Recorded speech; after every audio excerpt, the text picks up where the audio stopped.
6월 6일 오전 10시. 사이렌이 길게 울리면 도시는 아주 잠깐 소리를 낮춥니다. 그 순간은 길지 않습니다. 딱 1분입니다. 하지만 그 1분은 단순한 의식이 아닙니다. 누군가는 그 시간에 묘비 앞에 서 있고 누군가는 아직 묘비조차 갖지 못한 이름을 기다립니다. 2026년 제71회 현충일 추념식의 시간은 6월 6일 오전 9시 55분, 장소는 국립서울현충원이었습니다. 그리고 현충일의 오전 10시는 해마다 묵념의 시간으로 이어져 왔습니다. 그러니까 이 일부는 그냥 멈춤이 아닙니다. 국가가 아직 끝내지 못한 일을 향해 고개를 숙이는 시간입니다. 현충일은 왜 아직도 이름을 찾고 있을까요? 현충일은 전쟁이 한창일 때 생긴 날이 아닙니다. 휴전선이 그어진 뒤 살아남은 사람들이 죽은 사람들의 자리를 뒤늦게 정리하던 시기에 만들어졌습니다. 1956년, 이날은 처음 현충기념일이라는 이름으로 제정됐습니다. 그리고 1975년, 지금 우리가 부르는 현충일이라는 이름으로 바뀌었습니다. 이 변화는 작은 말장난처럼 보일 수 있습니다.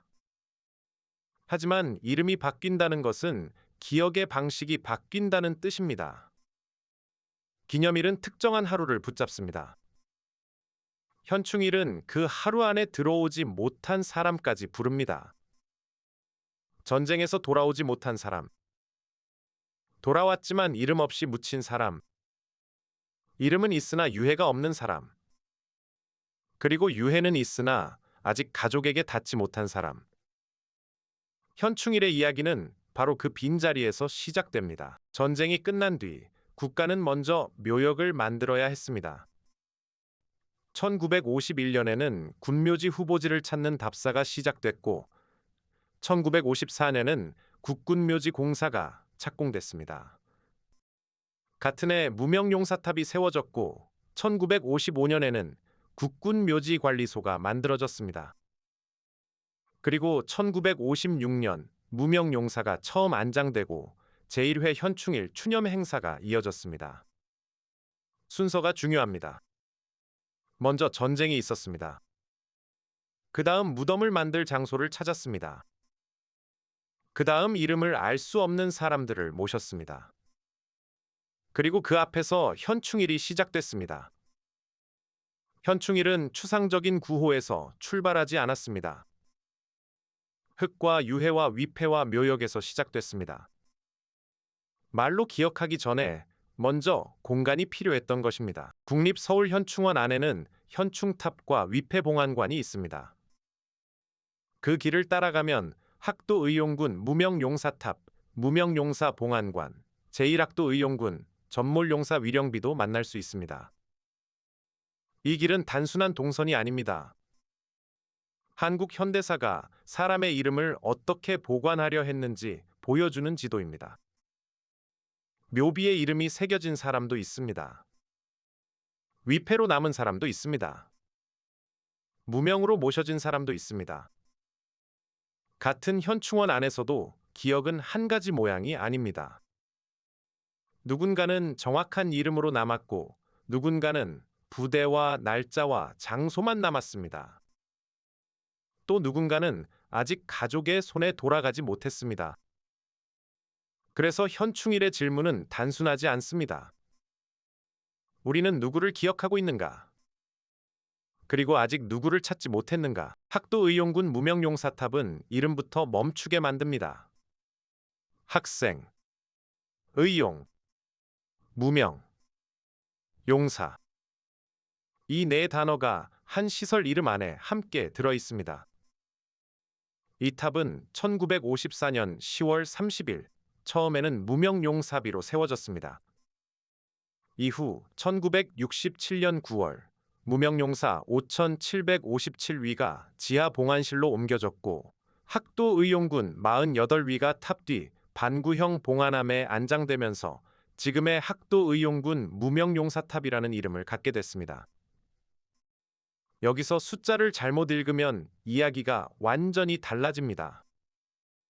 5757위가 이 탑 뒤에 있다는 뜻이 아닙니다. 48위가 전체 학도의용군 희생의 전부라는 뜻도 아닙니다.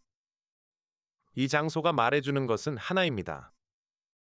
어떤 학생들은 전쟁이 끝난 뒤에도 자기 이름으로 돌아오지 못했습니다. 현충일은 그들의 나이를 묻지 않습니다. 대신 그들이 왜 무명으로 남았는지를 묻습니다. 현충원 안에는 제1학도의용군 전몰용사 위령비도 있습니다. 이 위령비는 16번 묘역 앞쪽에 세워져 있습니다. 1973년 6월 6일 건립됐고 1990년 개축, 2009년 재보수를 거쳤습니다. 이 이름도 조용하지만 무겁습니다. 제1.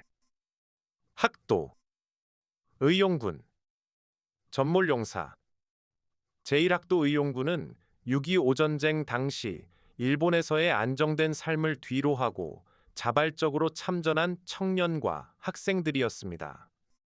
참전 인원은 642명, 전사 52명, 행방불명 83명, 전역 507명으로 정리됩니다. 여기에서도 숫자는 조심해야 합니다. 그 합산 숫자를 전사자로 단순 처리하면 정확하지 않습니다. 더 안전한 표현은 전사 52명, 행방불명 83명. 합치면 135명이 돌아오지 못했거나 생사를 확인받지 못한 사람들입니다. 이 장면이 현충일을 넓힙니다. 현충일은 한반도 안에서만 일어난 기억이 아닙니다. 바다 건너 살던 청년들이 다시 이 땅의 전쟁 속으로 들어온 기억이기도 합니다. 묘역이 만들어졌다고 일이 끝난 것은 아닙니다.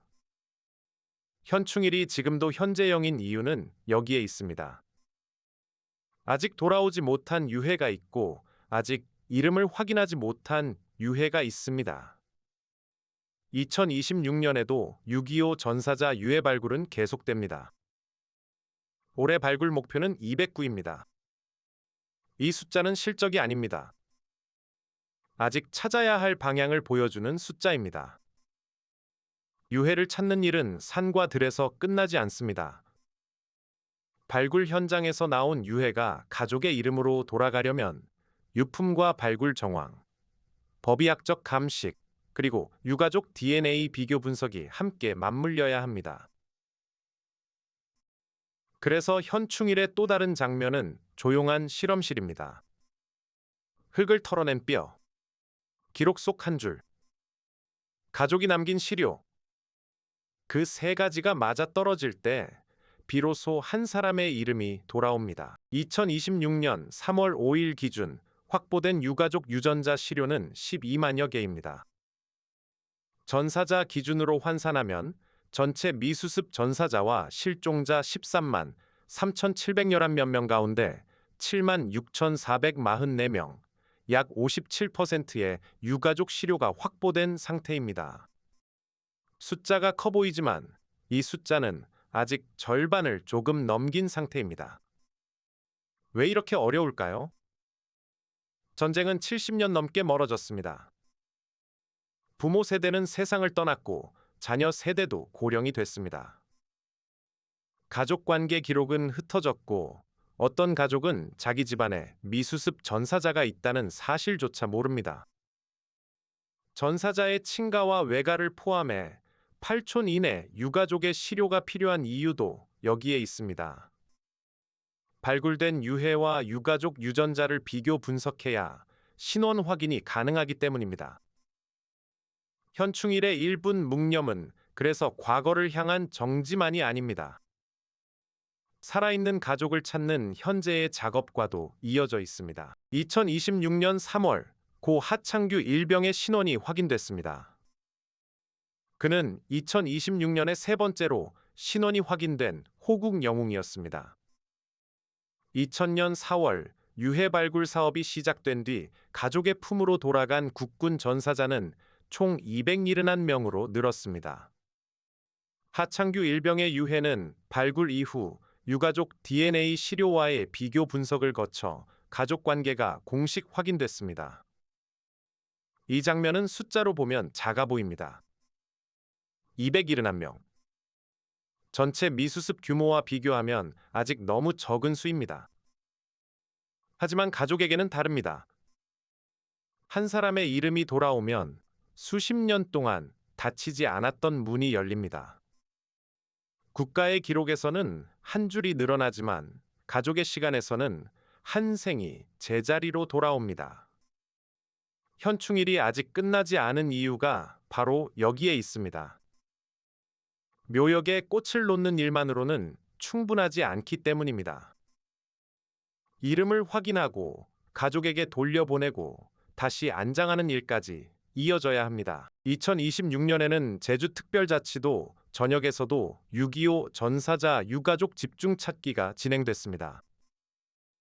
제주 지역 출신 6.25 전사자의 신원 확인률을 높이기 위한 일이었습니다. 지역별 재적부와 유가족 정보를 대조하고 유가족을 방문해 신원 확인을 위한 유전자 실효치를 이어가는 방식이었습니다. 이 장면은 현충일의 의미를 더 선명하게 만듭니다. 기억은 중앙의 큰 추념식에서만 만들어지지 않습니다. 읍과 면의 기록, 마을의 오래된 성씨, 가족이 기억하는 할아버지의 이름, 그리고 유가족을 직접 찾아가 이루어지는 작은 시료 채취. 그런 작고 느린 절차들이 모여 전사자의 이름을 다시 만듭니다. 현충일은 하늘에 울리는 사이렌에서 시작하지만 땅 위에서는 서류와 방문과 대조와 검사로 계속됩니다. 오전 10시에 1분이 끝나면 사람들은 다시 움직입니다. 거리의 소리는 다시 이어지고 방송은 다음 순서로 넘어가고 현충원의 참배 행렬도 천천히 흩어집니다. 하지만 그 1분이 가리킨 일은 끝나지 않습니다. 1956년에 시작된 현충일은 지금도 이름을 찾고 있습니다. 국립서울현충원의 탑과 위패는 이미 돌아온 이름을 붙잡고 있고 무명용사 봉안관과 학도의용군 무명용사탑은 아직 다 말해지지 못한 이름을 품고 있습니다. 제1학도의용군 전몰용사 위령비는 바다 건너온 청년들의 선택을 남기고 유해발굴 감식단의 작업은 산과 들에서 가족의 DNA까지 이어집니다. 그래서 현충일은 과거를 닫는 날이 아닙니다. 아직 돌아오지 못한 이름을 끝까지 찾겠다는 약속을 다시 확인하는 날입니다. 사이렌은 1분이면 멈춥니다. 하지만 국가가 그 이름들을 찾는 일은 아직 멈추지 않았습니다.